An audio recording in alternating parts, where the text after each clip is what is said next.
Praise the Lord. परमेश्वर का धन्यवाद हो। परमेश्वर बहुत अद्भुत है, अनुग्रहकारी है। ईडी सिंह जी, इस आपके आराधना संदेश के लाइव पेज पर मुझे आमंत्रित करने के लिए परमेश्वर आपको आशीषें प्रदान करे। और आज हम परमेश्वर के साथ परमेश्वर की महिमा के लिए, उसकी स्तुति और उसकी प्रशंसा के लिए परमेश्वर के वचन में से हम चीज़ें जो हैं वो सीखेंगे और समझेंगे, और परमेश्वर पिता का हृदय की गहराइयों से हम धन्यवाद करेंगे। और इसके पहले कि परमेश्वर के वचन में जाएं, मैं एक विशेष पाठ जो आज के लिए रखा गया है उसे मैं रखता हूं। और परमेश्वर के वचन में जो प्रेरितों के काम की पुस्तक, उसका 3 अध्याय 1 पद से लेकर और 10 पद तक एक विशेष जो हवाला पाया जाता है उसको मैं आपके सामने रखूंगा। और परमेश्वर से प्रार्थना है कि परमेश्वर इन वचनों पर अपनी आशीष प्रदान करे और हमारे साथ हो जाए। हम परमेश्वर का वचन, प्रेरितों के काम की पुस्तक, अगर बाइबल आप लोगों के पास में है, 3 अध्याय 1 पद से लेके और उसके 10 पद तक इस प्रकार से लिखा हुआ है कि पतरस और यूहन्ना तीसरे पहर प्रार्थना के समय मंदिर में जा रहे थे, और लोग एक जन्म के लंगड़े को ला रहे थे, जिसको वे प्रतिदिन मंदिर के उस द्वार पर, जो सुंदर कहलाता है, बैठा देते थे कि वह मंदिर में जाने वालों से भीख मांगे। जब उसने पतरस और यूहन्ना को मंदिर में जाते देखा तो उनसे भीख मांगी। पतरस ने यूहन्ना के साथ उसकी ओर ध्यान से देखकर कहा, हमारी ओर देख। अतः वह उनसे कुछ पाने की आशा रखते हुए उनकी ओर ताकने लगा। तब पतरस ने कहा, चांदी और सोना तो मेरे पास है नहीं, परंतु जो मेरे पास है वह तुझे देता हूँ। यीशु मसीह नासरी के नाम से चल फिर। और उसने उसका दाहिना हाथ पकड़ के उसे उठाया, और तुरंत उसके पांवों और टखनों में बल आ गया। वह उछल कर खड़ा हो गया और चलने फिरने लगा, और चलता और कूदता और परमेश्वर की स्तुति करता हुआ उनके साथ मंदिर में गया। सब लोगों ने उसे चलते फिरते और परमेश्वर की स्तुति करते देखकर उसको पहचान लिया कि यह वही है जो मंदिर के सुंदर फाटक पर बैठकर भीख मांगा करता था। और उस घटना से जो उसके साथ हुई थी वे बहुत अचंभित और चकित हो गए।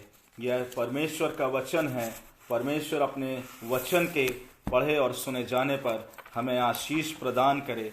प्रिय मित्रों, आज ये विशेष दिन है, और परमेश्वर के वचन से जो भी आपने सुना, मैं आपके सामने एक गीत भी, जो बहुत ही प्रचलित गीत है, उर्दू इसके लफ्ज़ हैं, और उर्दू लफ्ज़ों में ये गीत है, बहुत खूबसूरत गीत है। इसके पहले कि हम परमेश्वर के वचन में जाएं, परमेश्वर के वचन में हम आगे बढ़ें, अपने आप को परमेश्वर के वचन में हम झांकें और देखें, मैं एक गीत गाऊंगा।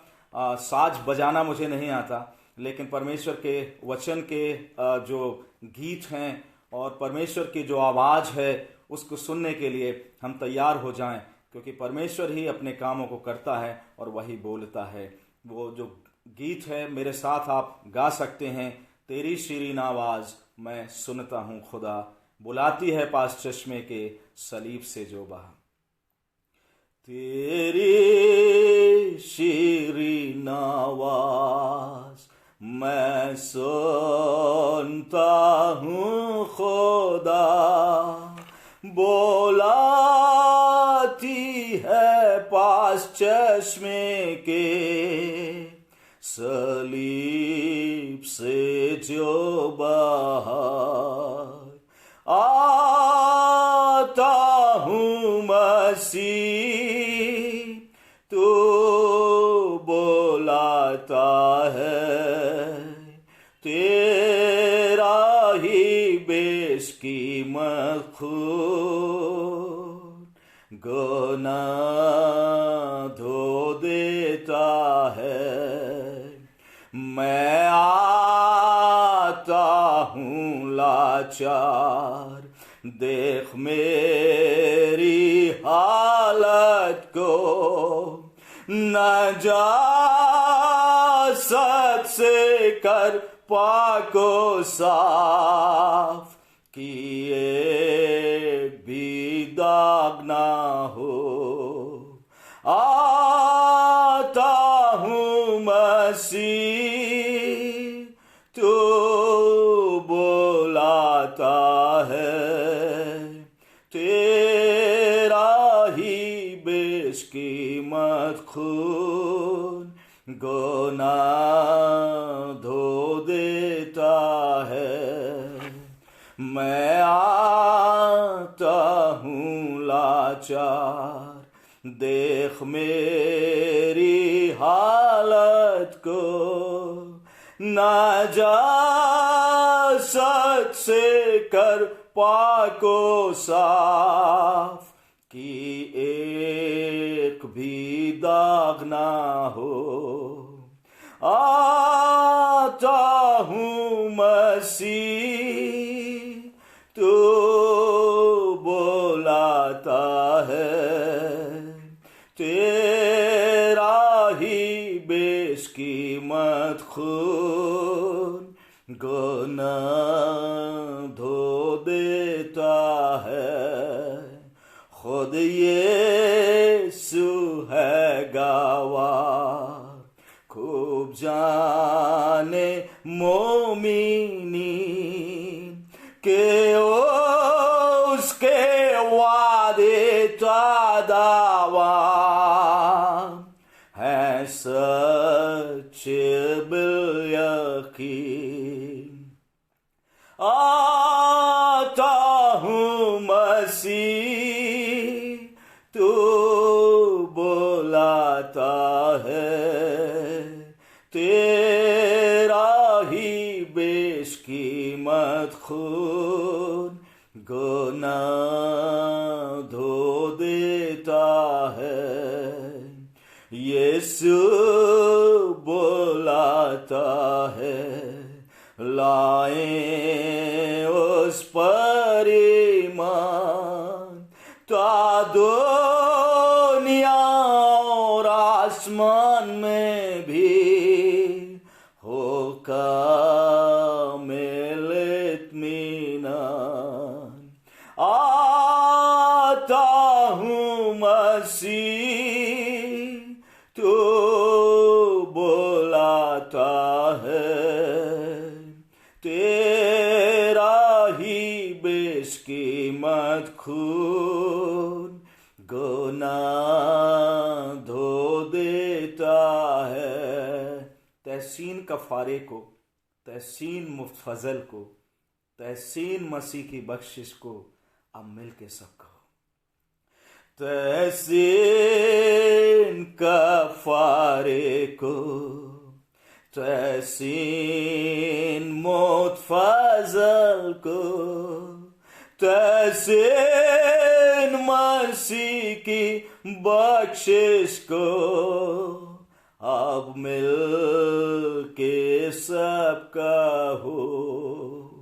आता हूँ मसीह, तो बुलाता है, तेरा ही बेशकीमत खून गुनाह धो देता है।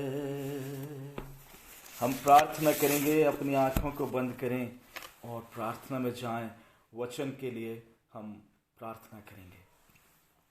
हे दयालु और अनुग्रहकारी प्रभु परमेश्वर, सर्वशक्तिमान प्यारे पिता, राजाओं के राजा, प्रभुओं के प्रभु, धन्यवाद के साथ हम आपके पवित्र चरणों में आकर हम आपसे विनती और आपसे प्रार्थना करते हैं प्यारे प्रभु जी, कि आपका यह सुंदर वचन जो आज हमारे सामने आया है, ये पिता परमेश्वर हमसे बातचीत कर सके और इस वचन के द्वारा प्यारे पिता परमेश्वर आपके नाम को महिमा मिले। पिता परमेश्वर, हम बड़ी नम्रता और दीनता पूर्वक आपसे विनती और प्रार्थना करते हैं प्रभु, कि हम आपकी शीरीन और मीठी आवाज़ को सुनने वाले हो सकें। पिता परमेश्वर, इस वचन के द्वारा से हम उन बातों को समझ सकें जो आज आप हमें समझाना चाहते हैं। हम आपसे विनती और प्रार्थना करते हैं प्यारे पिता परमेश्वर, कि हमारे मुंह के बोल आपको ग्रहण योग्य हो सकें। प्रभु, हमारे गुनाहों को क्षमा करिए और प्रार्थना करते हैं प्यारे पिता परमेश्वर की अपने आशीष का माध्यम आप हमें बनाइए प्यारे प्रभु जी। और प्रार्थना और विनती करते हैं प्यारे पिता, खास तौर से प्यारे प्रभु जी, विशेष तौर से प्यारे प्रभु जी, हम आराधना संदेश मिनिस्ट्री और भाई सिंह को आपके पवित्र हाथों में सौंप देते हैं प्रभु। हम प्रार्थना और विनती करते हैं पिता परमेश्वर कि इनके माध्यम से बहुत सारे लोग आपके वचन के द्वारा से आशीषित हो सकें और प्रभु आपके नाम को महिमा मिल सके। सारा आदर सारी महिमा हम आपको सौंपते हैं प्यारे पिताजी, और आपसे प्रार्थना और विनती करते हैं प्रभु कि आप हमारी अगुवाई कीजिए, हमारे साथ हो जाइए, और तमाम उन ताकतों को प्यारे पिता परमेश्वर जो किसी न किसी प्रकार से विचारों को या तो गलत तरीके से उद्वेलित करती हैं या प्यारे पिता परमेश्वर किसी न किसी प्रकार से प्यारे प्रभु जी वो खलल डालना चाहते हैं, यीशु मसीह नासरी आपके नाम से दूर हो। हमारी मदद कीजिए पिता, हमारे साथ हो जाइए, और इस संदेश को प्यारे प्रभु जी अपने लोगों के बीच में उनको प्यारे पिता परमेश्वर कल्याण के लिए और आपकी महिमा के लिए बहने दीजिए, हमारे मुक्तिदाता प्रभु यीशु ख्रीस्ट के द्वारा से, आमीन। परमेश्वर का वचन यहां पर एक लंगड़ा भिखारी है, हम जिसकी चंगाई यहां पर देखते हैं, और ये परमेश्वर के वचन में एक बहुत ही प्रचलित आश्चर्य कर्म है जो परमेश्वर के वचन में पाया जाता है। और प्रभु यीशु ख्रीस्ट के साथ में प्रभु यीशु ख्रीस्ट ने अपने चेलों को जब बुलाया तो उन्होंने 3.5 वर्षों की सेवकाई अपने साथ में की, और 3.5 वर्षों की सेवकाई में प्रभु यीशु ख्रीस्ट ने उन्हें भिन्न भिन्न प्रकार के दौर से होकर गुजरने दिया। चेले जो प्रभु यीशु मसीह के पीछे चलते थे, उन्होंने जब परमेश्वर प्रभु यीशु ख्रीस्ट ने उन्हें अपनी बुलाहट प्रदान की तो परमेश्वर के वचन में हम पाते हैं कि किस प्रकार से जो तमाम चेले थे उन्होंने प्रभु यीशु मसीह के पीछे चलने के लिए अपना सब कुछ छोड़ दिया। और वचन इस बात को बताता है कि कोई जाल सुधार रहा था, कोई अपने परिवार के साथ में था, और प्रभु यीशु ख्रीस्ट ने जब उन्हें बुलाया तो वो उसके पीछे चलने लगे। सचमुच में प्रिय मित्रों, जब परमेश्वर किसी को बुलाहट प्रदान करता है तो उसके जीवन में जब परमेश्वर कार्य करता है तो उसके लिए यह संसार और संसार की बातें द्वितीय हो जाती हैं, प्राथमिकता परमेश्वर होता है। और इन शिष्यों ने आरंभ से प्रभु यीशु मसीह के साथ में चलकर प्रार्थना की आवश्यकता को जाना, प्रार्थना के मर्म को उन्होंने समझा, और इन्होंने अपने जीवन काल में जब प्रभु यीशु ख्रीस्त के साथ ये पार्थिव सेवकाई में थे तो ये चीजों को देखते थे, वहां पर बातों को समझते थे। परमेश्वर के वचन में हम पाते हैं कि कई बार प्रभु यीशु मसीह इन शिष्यों को अलग छोड़ देता था, वो इन्हें अकेला छोड़ता था और प्रार्थना के लिए दूर एकांत में चला जाता था, और इन्हें यह पता चलता था कि प्रभु किस किस प्रकार से प्रार्थनाएं करता है। मेरे प्रिय मित्रों, हमारे जीवन में यह बहुत आवश्यक है कि प्रार्थना हमारे मसीही जीवन का एक अंग बन जाए, प्रार्थना हमारे जीवन का एक हिस्सा बन जाए। और प्रभु यीशु ख्रीस्ट की मृत्यु के बाद, जी उठने के बाद, अब यह पहला ऐसा मौका था कि जो उन्होंने प्रभु यीशु मसीह से सीखा था, जो प्रभु यीशु मसीह ने अपनी सेवकाई में इनको सिखाया था, अब ये वक्त था, ये समय था कि चेले अर्थात पतरस और यूहन्ना यहां पर प्रभु यीशु मसीह की अनुपस्थिति से मेरा तात्पर्य है कि प्रभु यीशु मसीह की दृश्य उपस्थिति यहां पर नहीं, वो पार्थिव रूप में यहां पर प्रभु यीशु ख्रीस्ट इन लोगों के साथ में नहीं है। उनका स्वामी, उनका गुरु, जिसे वो रब्बी कहते थे, जिसे वो प्यार करते थे, अब उनके बीच में नहीं है। और अब जो कुछ भी इन्हें करना है वह प्रभु यीशु मसीह के ऊपर विश्वास करके करना है। इन्हें उस विश्वास के द्वारा आश्चर्य कर्म करने हैं, विश्वास के द्वारा अपने जीवन को इन्हें आगे बढ़ाना है, विश्वास के द्वारा इन्हें अपनी पूरी सेवकाई को आगे ले जाना है। और प्रार्थना इनको अपने जीवन का अभिन्न अंग बनाना है। परमेश्वर का वचन कहता है कि पतरस और यूहन्ना तीसरे पहर प्रार्थना के समय मंदिर में जा रहे थे। यहूदी 3 वक्त प्रार्थना किया करते थे। सबसे पहली जो प्रार्थना होती थी वह सुबह 9 बजे की होती थी। दूसरी प्रार्थना लगभग 12 बजे की होती थी और तीसरी प्रार्थना लगभग 3 बजे की होती थी और ये तीसरा पहर था। और इन प्रार्थनाओं में जो बातें थीं ये इसलिए करते थे, इब्राहिम, इसहाक और याकूब के नाम पर ये प्रार्थनाएं निरंतर। और एक यहूदी जो एक सच्चा यहूदी होता था उसके जीवन के ये अभिन्न अंग थे कि उन्हें प्रार्थना करना है। डैनियल नबी की पुस्तक को जब हम पढ़ते हैं तो वहां पर हम पाते हैं कि किस प्रकार जो दानियल है वह भी यरूशलेम की ओर मुख करके, जो उसका अपनी कोठरी थी, जो उसका रूम था, वहां से वह प्रार्थना किया करता था। और मैंने आपको कहा प्रिय मित्रों कि यद्यपि प्रभु यीशु मसीह दृश्य रूप में इनके साथ में नहीं है, लेकिन ये शिष्य, ये चेलों ने अपने जीवन को प्रार्थना एक अभिन्न हिस्सा बना लिया। प्रार्थना को अपने जीवन का एक अभिन्न हिस्सा इन्होंने बना लिया। और यही हम बार बार कहते हैं कि परमेश्वर के वचन के अनुसार मसीही जीवन में जब प्रार्थना मेरे और आपके जीवन का एक अहम हिस्सा बन जाता है, मेरे और आपके जीवन का एक किरदार बन जाता है, यह आवश्यक नहीं है कि हम वक्त के हिसाब से या वक्त के इस प्रकार से हम प्रार्थना करें कि नहीं 9 बजे ही करेंगे या इस प्रकार से करेंगे। कोई नियत समय अगर है तो बहुत अच्छी बात है, लेकिन अगर नियत समय मेरे जीवन में नहीं है तो प्रभु यीशु ख्रीस्त ने मुझे और आपको यह सिखाया है कि किसी भी वक्त, जब भी आपको वक्त मिले, इस 24/7 में आपको परमेश्वर के पास मजबूत अपने आप को करने के लिए प्रार्थना में जाना बहुत ही जरूरी है। और अगर आप प्रार्थना में जाएंगे मेरे जीजो, तो प्रार्थना हमारे जीवनों को जीने का तरीका सिखा देती है। प्रार्थना मनुष्य के जीवन को बदल देती है।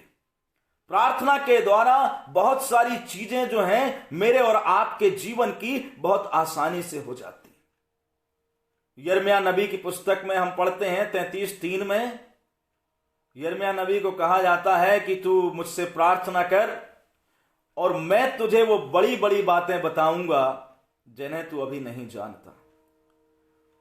पतरस और यूहन्ना के जीवन के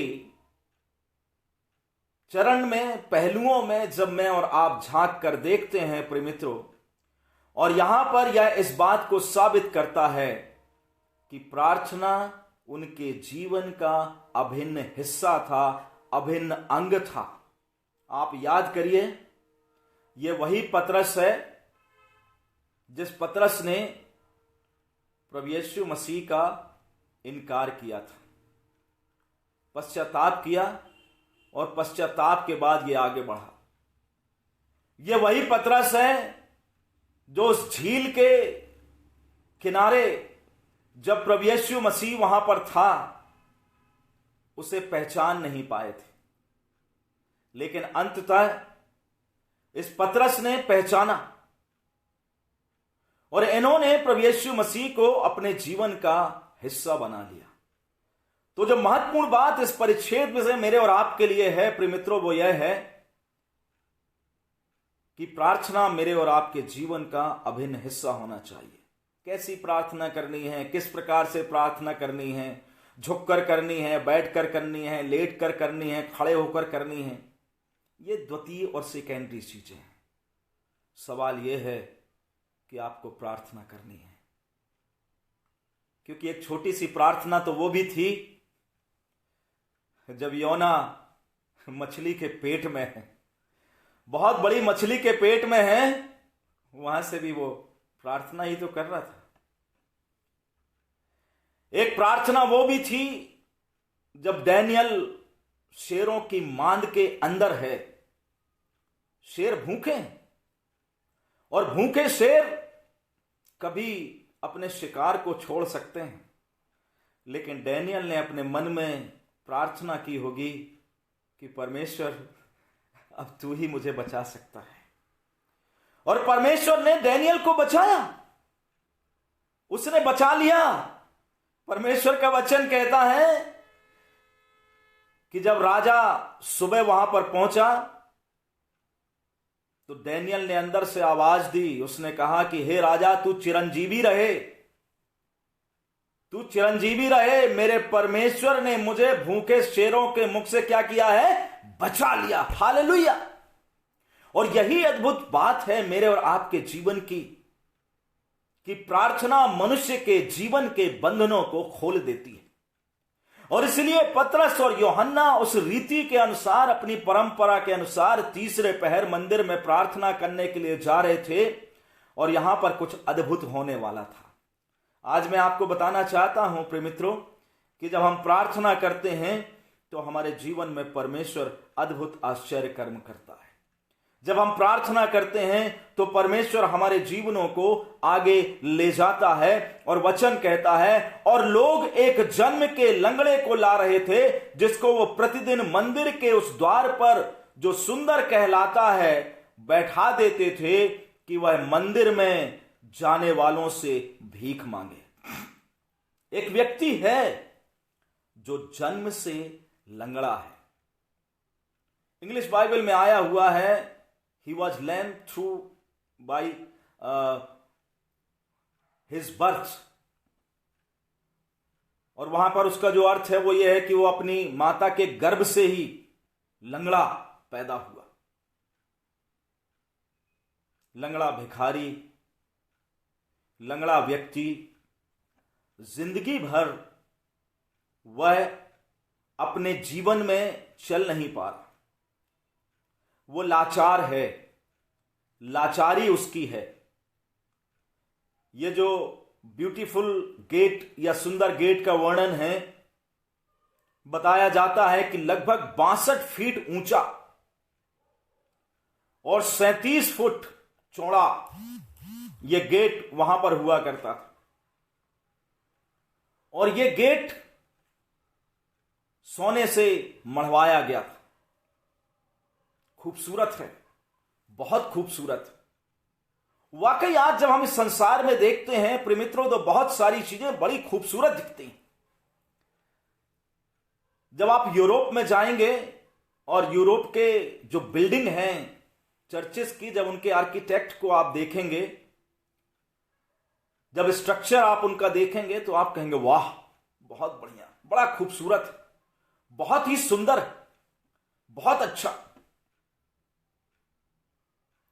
यहां पर यह सुंदर फाटक था, और इस सुंदर फाटक पर एक व्यक्ति बैठा हुआ है, और यह व्यक्ति अपने आप से चलकर नहीं आया।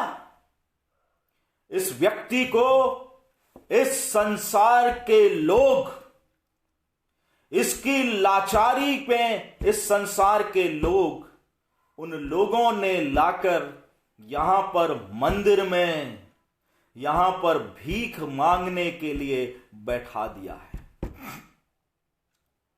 संसार की अपनी एक सीमाएं हैं मेरे अजीजों, मनुष्य की अपनी सीमाएं हैं। मनुष्य की जो ताकत है, उस ताकत में एक रेखा खिंची हुई है। मनुष्य की ताकत जो है वो एक क्षण या एक हद उसकी होती है।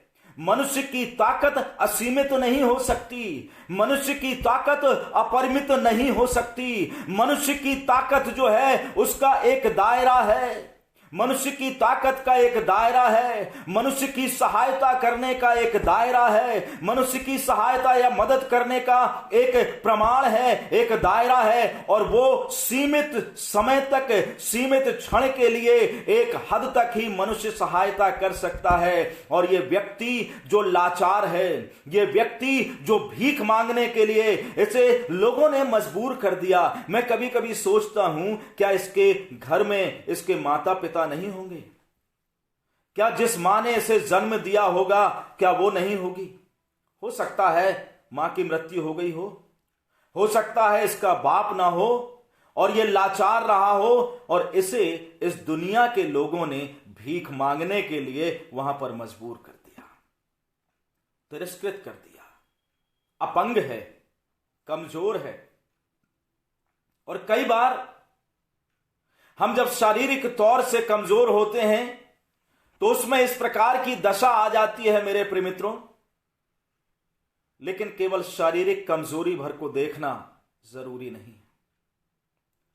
कई बार जब हम आत्मिक तौर से कमजोर होते हैं, जब हम आत्मिक रूप में लाचार हो जाते हैं और जब प्रार्थना हमारे जीवन का अंग नहीं बन पाता प्रिय मित्रों, तो कई बार, कई समय हम और आप लाचार पाए जाते हैं। हमारे जीवनों में बहुत सारी ऐसी चीजें पाई जाती हैं जो लाचारी को दर्शाती हैं। हम चाहते तो हैं कि उन चीजों को करें, लेकिन उन चीजों को हम कर नहीं पाते। और ये जो व्यक्ति है, ये व्यक्ति लाचार हो गया। हमने आपसे कहा कि मनुष्य की एक सीमा है, वो आपकी सहायता कर सकता है, आपकी मदद कर सकता है, आपको 2 जून की रोटी भी हो सकता खिला सकता है, लेकिन क्या वो आपकी आत्मिक दशा को बदल सकता है? क्या वो आपकी लाचारी को बदल सकता है? क्या वो आपके आत्मिक अंधेपन को दूर कर सकता है? क्या वो आपको इस संसार की जो तमाम प्रकार की बातें हैं, जो व्यसन है, तमाम चीजें हैं, क्या उनको दूर कर सकता है? नहीं कर सकता मेरे अजीजों। मैंने आपसे कहा मनुष्य की सीमाएं होती हैं और मनुष्य की सीमाएं इतनी सीमित थीं कि उस समय उस भिखारी के लिए, जो तत्कालीन लोग थे, तत्कालीन मनुष्य थे, उसे रोटी के लिए भूख तो दे सकते थे, भूख उसकी मिटा सकते थे, पैसा देकर कि वो रोटी खा ले, उन पैसों से दान देकर। लेकिन आपको पता है इसके जीवन में किस बात की घटी थी, इसके जीवन में किस बात की कमी थी? मैं आपको बताता हूं। प्रभु यीशु मसीह ने कहा, लोग प्रभु यीशु ख्रीस्त के समय में कुछ बातचीत कर रहे थे और लोग प्रभु यीशु मसीह से मूसा की बातें कर रहे थे कि अरे हमारे बाप दादों ने तो जंगल में मन्ना खाया, परमेश्वर ने उन्हें मन्ना दिया, बड़ी बड़ाई, बड़ी चीजें कर रहे हैं बाप दादों की। आपको पता है प्रभु यीशु ख्रीस्त ने क्या कहा?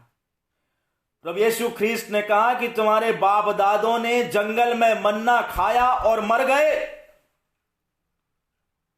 लेकिन मैं वह रोटी हूं जो स्वर्ग से रोटी है, और जो इस रोटी को खाएगा वो मरेगा नहीं। हालेलुया। तो इस व्यक्ति को शारीरिक रोटी से परिपूर्णता तो मिल सकती थी, शरीर बलवान हो सकता था, लेकिन जीवन की रोटी इस संसार में कोई देने वाला उसे नहीं था। और जीवन की रोटी क्या थी कि यह भी उस मंदिर में अंदर जाकर हिस्सेदारी करे।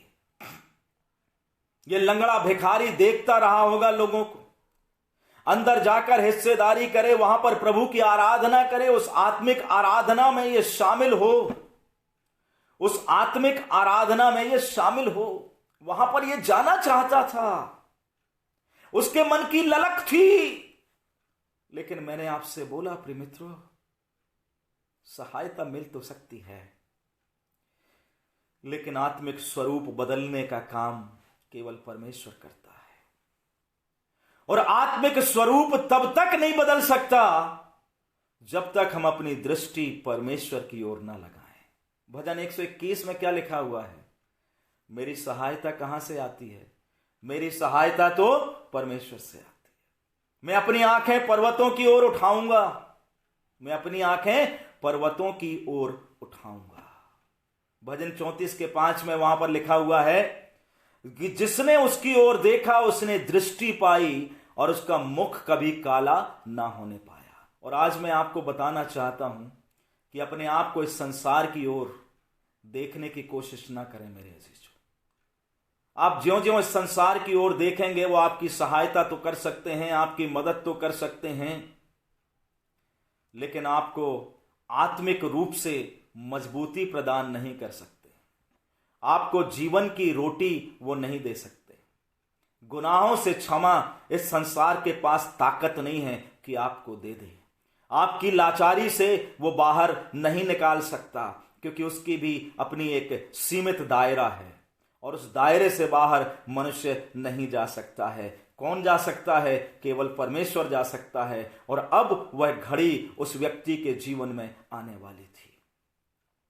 हमारे जीवनों में लाचारी तो आती है, हमारे जीवनों में मुश्किलातें तो आती हैं, हमारे जीवनों में कई बार तिरस्कार तो आता है, अपमान तो आता है, लेकिन जैसे ही हम परमेश्वर की ओर देखना आरंभ करते हैं और अब इस व्यक्ति के जीवन की लाचारी और इस व्यक्ति के जीवन के वो क्षण जो दुखदाई थे, जो परेशानी का सबब इसके जीवन में था, वो खत्म होने वाला था। और परमेश्वर का वचन यहां पर कहता है कि जब उसने पतरस और यूहन्ना को मंदिर में जाते देखा तो उनसे भीख मांगी। और पतरस और यूहन्ना के साथ उसकी ओर, पतरस ने यूहन्ना के साथ उसकी ओर ध्यान से देखकर कहा, हमारी ओर देख। कई बार मुझे और आपको ये चीजें कुछ कुछ तिनके का सहारा डूबते को मिलता है। कई बार हम देखने की कोशिश करते हैं, हमारी ओर देख, अतः वह उनसे कुछ पाने की आशा रखते हुए उनकी ओर ताकने लगा। वह उनसे उनकी ओर ताकने लगा और वहां पर हम पाते हैं कि किस प्रकार वह कुछ पाने की आशा रखते हुए उनकी ओर ताकने लगा। मैंने आपसे कहा कि जिसने उसकी ओर दृष्टि की उसने ज्योति पाई और उसका मुख कभी काला ना होने पाया। प्रिय मित्रों, हम अपनी दृष्टि, अपना मन, अपना जीवन कई बार हम इस संसार की ओर लगाते हैं, कई बार हम इस संसार की बातों में अपने आप को लगाते हैं, लेकिन आज मुझे और आपको परमेश्वर की ओर निहारना है। और जब हम परमेश्वर की ओर देखते हैं और परमेश्वर जब अपने लोगों को नियुक्त करता है, उसने कई लोगों को चैनल बनाया है और तत्कालीन समय में उसने पतरस और यूहन्ना को अपना चैनल बनाया हुआ था उस मंदिर में। और परमेश्वर का वचन यहां पर कहता है कि तब पतरस ने कहा कि चांदी और सोना तो मेरे पास है नहीं, परंतु जो मेरे पास है वह तुझे देता हूं। सबसे महत्वपूर्ण बात, अगर हम लाचार हैं, अगर हम परेशान हैं, अगर हम किसी प्रकार से किसी व्यसन में हैं या किसी प्रकार की कोई समस्या में हैं, तो आइए हम अपनी दृष्टि परमेश्वर की ओर लगाएं। परमेश्वर का वचन कहता है, यहां वहां मत देख, क्योंकि मैं तेरा परमेश्वर हूं। जब हम अपने आप को परमेश्वर की ओर लगाते हैं, क्योंकि इस संसार में बहुत कुछ है जो मुझे और आपको धोखा दे सकता है, लेकिन परमेश्वर धोखा नहीं देता। और वचन में लिखा हुआ है, भजनकार भी इस बात को कहते हैं कि किसी को रथों पर, किसी को घोड़ों पर, किसी को घुड़सवारों पर भरोसा है, लेकिन मुझे तो अपने परमेश्वर के ऊपर भरोसा है। और आज मेरा और आपका जो भरोसा है वह परमेश्वर के ऊपर होना है, कई बार मनुष्य जब लाचारी में जीवन को जीने लगता है तो वो उसे अपने जीवन का एक अंग मान लेता है और यह व्यक्ति फिर कुछ पाने की आशा करने लगा। कई बार मैं और आप जब किसी गलती में आगे बढ़ते जाते हैं तो हमें उसमें आनंद आने लगता है। इस व्यक्ति को इसमें आनंद आने लगा था। अब इसे लाचारी नहीं समझ में आ रही थी और ये फिर चाह रहा था कि कुछ दान इसे एक्स्ट्रा मिल जाए, कुछ और मिल जाए। लेकिन परमेश्वर की मर्जी तो कुछ और थी, परमेश्वर की इच्छा तो कुछ और थी। परमेश्वर कुछ और उसके जीवन में करने जा रहा था। कई बार हम और आप परमेश्वर पिता से मांगते कुछ और हैं और वो हमें कुछ और देता है, क्योंकि हम जो मांगते हैं शायद कई बार हमें उसकी आवश्यकता नहीं होती। मुझे और आपको जो आवश्यकता होती है वह मेरे जीवन को परिवर्तन की आवश्यकता होती है। परमेश्वर को पता है कि मुझे किस चीज की जरूरत है। परमेश्वर जानता है कि मुझे क्या चाहिए और वो सही वक्त पर, सही समय पर मुझे और आपको वही प्रदान करता है जो मेरी और आपकी जरूरत होती है मेरे अजीजों।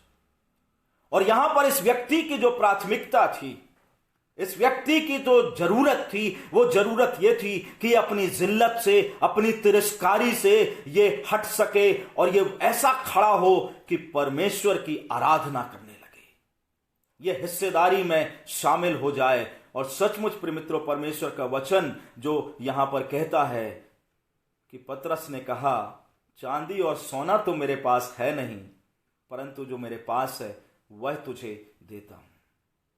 आप याद करिए, पतरस के पास जो कह रहा है वो सही कह रहा है। पतरस के पास सोना चांदी नहीं था।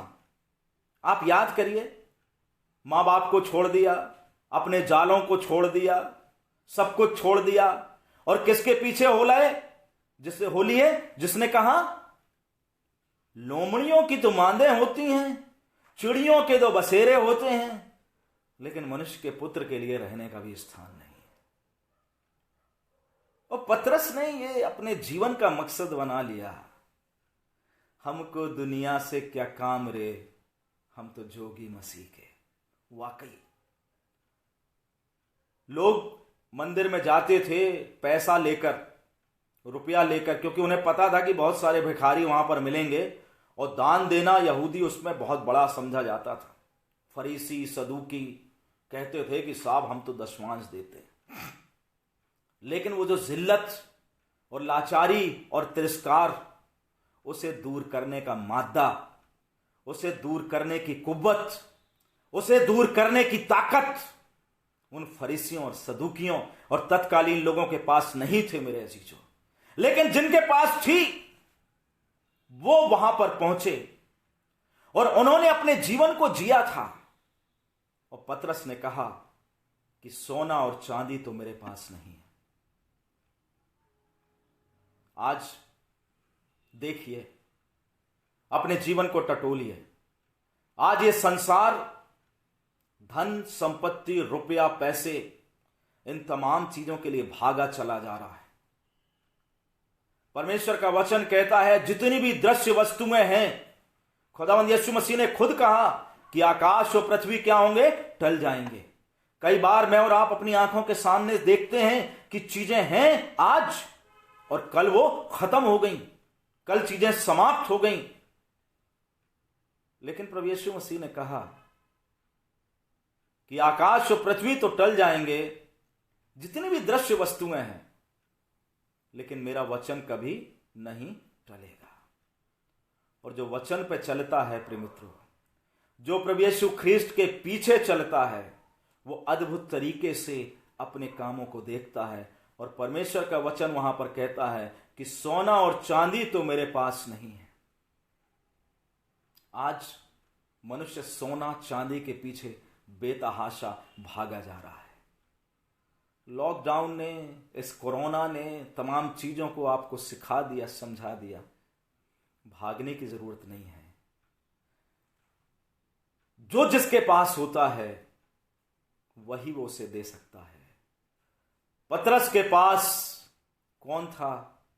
प्रभु यीशु मसीह था। हालेलुया। पतरस के पास सोना और चांदी नहीं था, क्योंकि एक वक्त था जब पतरस से कहा गया, पतरस भागा भागा प्रभु यीशु मसीह के पास एक समय गया था और एक कर चुकाना है। प्रभु यीशु मसीह ने कहा, उसके पास भी नहीं था। प्रभु यीशु मसीह ने कहा, जा और झील में बंसी डालना, डगैन शिकार खेलने जाते हैं आप लोग, और डाल के वहां पे एक मछली आएगी, उसके मुंह में एक सिक्का होगा, उससे अपना और मेरा कर जो है वो भर देना, दोनों भर देना। कई बार खाने के लिए रोटियां नहीं होती थी, पैसा नहीं होता था, लेकिन कुछ था, और जो कुछ उसके पास था वो इस दुनिया की सर्वश्रेष्ठ ताकत थी। परमेश्वर का वचन कहता है कि मनुष्य अगर सारे जगत को प्राप्त करे और अपने प्राणों की हानि उठाए तो उसे उससे कोई फायदा नहीं है। पतरस और यूहन्ना ने अपने प्राणों की हानि नहीं उठाई थी। उन्होंने जगत को छोड़कर, संसार, सोने और चांदी को छोड़कर उन्होंने मुक्तिदाता को अपना लिया था। उन्होंने प्रभु यीशु ख्रीस्त को अपना लिया था, जो मेरा और आपका भी स्वामी है। और सोना और चांदी तो उनके पास नहीं था, लेकिन क्या था? परमेश्वर का वचन यहां पर कहता है कि सोना और चांदी तो मेरे पास नहीं है, परंतु जो मेरे पास है वह तुझे देता हूं। और क्या कहा पतरस ने? पतरस ने जो शब्द कहे, उसने कहा, यीशु मसीह नासरी के नाम से चल फिर। यीशु मसीह नासरी के नाम से चल फिर, यह मैं तुझे देता हूं। और वाकई मेरे अजीजों, उसने वो उसे दे दिया जिसकी उसे आवश्यकता थी। लोग मुकदमे लड़ते हैं और मुकदमों में पावर ऑफ अटॉर्नी दी जाती है, और उस पावर ऑफ अटॉर्नी को एक्सिक्यूट करने के लिए आपके पास अधिकार होता है। प्रभु यीशु ख्रीस्त ने अपने जीवित रहते चेलों को यह पावर ऑफ अटॉर्नी दी। प्रभु यीशु मसीह ने कहा कि मैं जगत के अंत तक तुम्हारे साथ हूं। प्रभु यीशु मसीह ने पतरस को कहा कि ऐ पतरस, तू चट्टान, मैं तुझ पर अपनी कलीसिया बनाऊंगा। प्रभु यीशु मसीह ने पतरस को कहा कि स्वर्ग के राज्य की कुंजियां मैं तुझे देता हूं। जो कुछ तू इस पृथ्वी पर खोलेगा तेरे लिए स्वर्ग में खोला जाएगा, और जो कुछ इस पृथ्वी पर बांधेगा तेरे लिए स्वर्ग में बांधा जाएगा। प्रभु यीशु मसीह ने जो उन्हें दिया था, जो उन्हें सिखाया था, जो अधिकार उन्हें दिया था, उस अधिकार का इस्तेमाल पतरस ने यहां पर किया, बिना सोना और बिना चांदी के। लेकिन प्रभु ने जो दिया था, और क्या दिया था? यूहन्ना की इंजील उसका 16वां अध्याय और उसके 23वें पद में वहां पर लिखा हुआ है कि जो कुछ तुम मेरे नाम से मांगोगे वो तुम्हारे लिए हो जाएगा, तुम्हारे लिए मिल जाएगा। और यहां पर किसी मनुष्य का नाम नहीं था, लेकिन जो नाम था वो नाम है यीशु मसीह नासरी। नासरी से लूका की इंजील उसका 4था अध्याय 16 पद से 18 पद जब आप पढ़ेंगे तो वहां पर पाएंगे कि प्रभु यीशु मसीह ने नासरत में उस आराधनालय में क्या कहा था। जब उन बातों को उसने कहा, उसमें एक बात यह भी थी कि मैं आया हूं कि लंगड़े चलने लगे, कुचले हुए जो हैं उठाए जाएं। और वाकई ये पूरा हुआ। जो प्रभु यीशु ख्रीस्त ने इनको दिया था, इसका इन्होंने इस्तेमाल किया। और मैं आया हूं कि लोग जीवन पाएं, वरन भरपूरी का जीवन पाएं। पतरस ने अपना काम कर दिया। परमेश्वर का वचन कहता है, और उसने उसका दाहिना हाथ पकड़ के उसे उठाया, और तुरंत उसके पांव और टखनों में बल आ गया। लाचारी, तिरस्कार, तमाम चीजें इसके जीवन से दूर हो गईं। मेरे प्रिय मित्रों, हालेलुया, हालेलुया, हालेलुया। परमेश्वर अद्भुत है। वो अद्भुत तरीके से अपना काम करता है, और इसकी लाचारी दूर हो गई। कैसे दूर हो गई? इस लाचारी को दूर किसने किया? किसी मनुष्य ने नहीं, पतरस और यूहन्ना ने नहीं, नाम ने। वो नाम क्या है? प्रभु यीशु मसीह नासरी का नाम, जिसके लिए पौलुस रसूल कहता है फिलिपियों की पत्री के पहले अध्याय के 21वें पद में कि अब जीना मेरे लिए मसीह और मर जाना लाभ है। उसी फिलिपियों की पत्री में वो कहता है कि वो श्रेष्ठ नाम है। यीशु नाम श्रेष्ठ नाम है, जिसके सामने हर एक घुटना झुकेगा और हर एक जीभ अंगीकार करेगी कि यीशु ही क्या है? प्रभु है। हालेलुया। और उस यीशु नाम से इस लंगड़े के टखनों में बल आ गया, ये लाचार उठकर खड़ा हो गया। और आज मैं आपसे कहना चाहता हूं, परमेश्वर के वचन में कहना चाहता हूं प्रिय मित्रों, कि अगर आपके पास सोना और चांदी भले ना हो, लेकिन ये आज परमेश्वर का वचन आपके पास में है और ये परमेश्वर का वचन आपके घरों में है, आप इसे इस्तेमाल करिए। अलमारियों में मत रखिए, धूल मत फांकने दीजिए। इस परमेश्वर के वचन को जब आप ईमान के साथ प्रिय मित्रों आप महसूस करेंगे, क्योंकि इस समय प्रभु यीशु मसीह पार्थिव रूप में उनके साथ नहीं था, इस समय केवल विश्वास उनके साथ था। और परमेश्वर का वचन कहता है कि अब विश्वास आशा की हुई वस्तुओं का निश्चय और अनदेखी वस्तुओं का प्रमाण है। यूहन्ना और पतरस ने प्रभु यीशु मसीह के ऊपर विश्वास किया था और मरने के बाद भी उन्होंने उसे अपने जीवन में अपनाया, जी उठने के बाद उन्होंने अपने जीवन में अपनाया। लेकिन आज मुझे और आपको यह प्रश्न चिन्ह है कि क्या हम यीशु मसीह को अपने जीवन में रखते हैं या नहीं रखते हैं।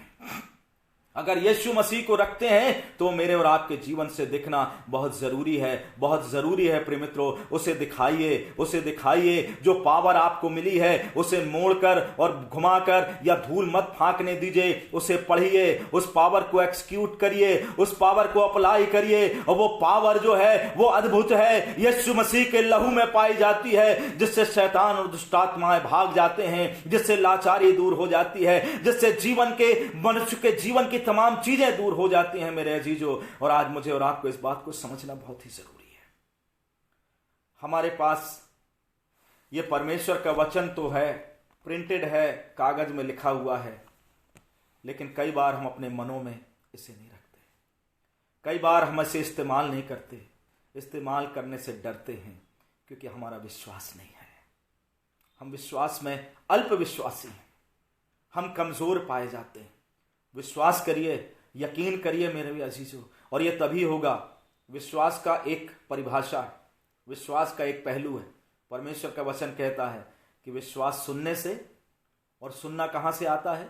इस संसार से नहीं, मसीह के वचन से। मसीह को पहनिए, मसीह को समझिए, मसीह को अपने जीवन में अपनाइए, और उसके बाद यीशु के नाम से आप जो कुछ भी करेंगे मेरे अजीजों, अगर वो परमेश्वर को ग्रहण योग्य होगा तो परमेश्वर अपना काम करेगा। आपके जीवन में परमेश्वर अपना काम करेगा मेरे अजीजों।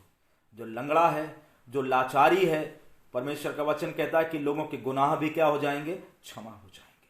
परमेश्वर ने इसलिए मुझे और आपको इस संसार में बुलाया है। इस व्यक्ति का जीवन परिवर्तित हो गया, लाचारी खत्म हो गई, और जब वो लाचारी खत्म हुई तो परमेश्वर का वचन कहता है कि वो उठा और कूदता और उछलता हुआ पहुंच गया मंदिर में, परमेश्वर की आराधना करने लगा। हालेलुया, हालेलुया, आराधना करने लगा। और यही तो है कि आज ये संसार मेरे अजीजों सब कुछ दे सकता है, लेकिन मेरे और आपके जीवन का आत्मिक अंधापन वही दूर कर सकता है जिसका नाम यीशु मसीह है, जिसे प्रभु यीशु मसीह कहते हैं। आपको ये संसार खाना दे सकता है, आपको ये संसार कपड़े दे सकता है, लेकिन ये संसार अनंत जीवन नहीं दे सकता। अनंत जीवन केवल यीशु मसीह दे सकता है। प्रार्थना का उत्तर केवल यीशु मसीह दे सकता है। लाचारी से केवल यीशु मसीह दूर कर सकता है। और आज ये जरूरी है कि मेरे मन के रोग ठीक हो जाएं। प्रभु मुझे अनंत जीवन प्रदान करे, हम सबको अनंत जीवन की ओर ले जाए, आत्मिक उन्नति की ओर बढ़ाने का कार्य परमेश्वर ही करता है। इसलिए मुझे और आपको यीशु की ओर देखना बहुत जरूरी है। प्रिय मित्रों, वो आराधना करने लगा। मैंने आपसे कहा, लोगों ने लाचारी में बैठा दिया था कि वो सुंदर गेट पर भीख मांगा करे और उनका एक सीमित दायरा था। लेकिन पतरस और यूहन्ना के पास जो परमेश्वर की ताकत थी, there is power in the blood of the lamb and there is power in the name of Jesus.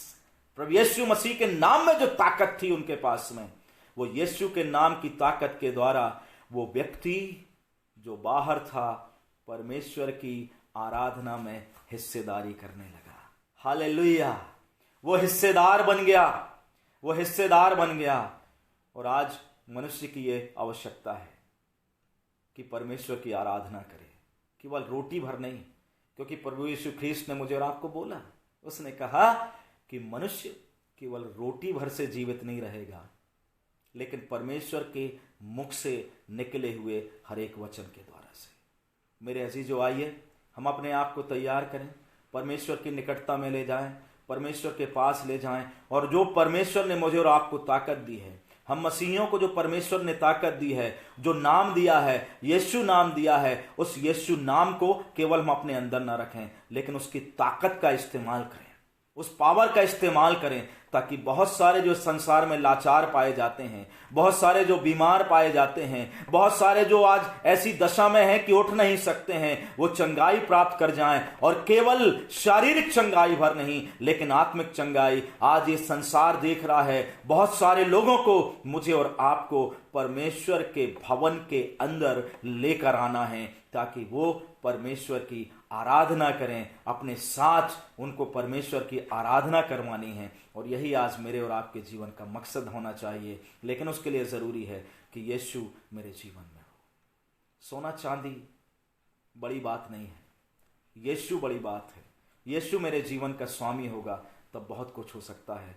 परमेश्वर आप सबको बहुत बहुत बहुत बहुत आशीष प्रदान करे। और एक बार फिर से आराधना संदेश सेवकाई को परमेश्वर आशीषित करे, भाई ईडी सिंह को परमेश्वर आशीषित करे, और भाई हिमांशु को प्रभु आशीषित करे, जिन्होंने ये लिंक इत्यादि मुझे भेजे। और आशा है कि परमेश्वर आपको निरंतर आगे संभालेगा। मेरे अजीजों, आइए हम प्रार्थना में जाएंगे। हे दयालु और अनुग्रहकारी प्रभु परमेश्वर, हम आपको धन्यवाद कहते हैं आपकी अद्भुत आशीषों के लिए, आपकी महान करुणा के लिए, आपकी दया के लिए और आपके प्रेम के लिए। और प्यारे पिता परमेश्वर, हम खास तौर से प्यारे प्रभु जी आपका धन्यवाद करते हैं इन वचनों के लिए जो आपने आज प्यारे पिता परमेश्वर हमें ढाढ़स दिया और साहस दिया कि यीशु आपके नाम में शिफा पाई जाती है, यीशु आपके नाम में आत्मिक जीवन पाया जाता है, और अनंत जीवन आप ही हैं, मार्ग सत्य और जीवन आप ही हैं। हम इसे लेकर आगे बढ़ सकें। और प्रभु, हम इस पावर को जो आपने हम सबको दी है प्यारे प्रभु जी, केवल पतरस को भर नहीं, यूहन्ना को भर नहीं, हमें भी तूने वो ताकत दी है, उस ताकत का इस्तेमाल हम कर सकें और अपने जीवनों को सचमुच में तेरी महिमा का कारण बना सकें। मुक्तिदाता प्रभु यीशु ख्रीस्त के द्वारा से मांगते हैं, आमीन। सबको जय मसीह की। परमेश्वर आप सबों को बहुत बहुत आशीष प्रदान करे। Thank you so much.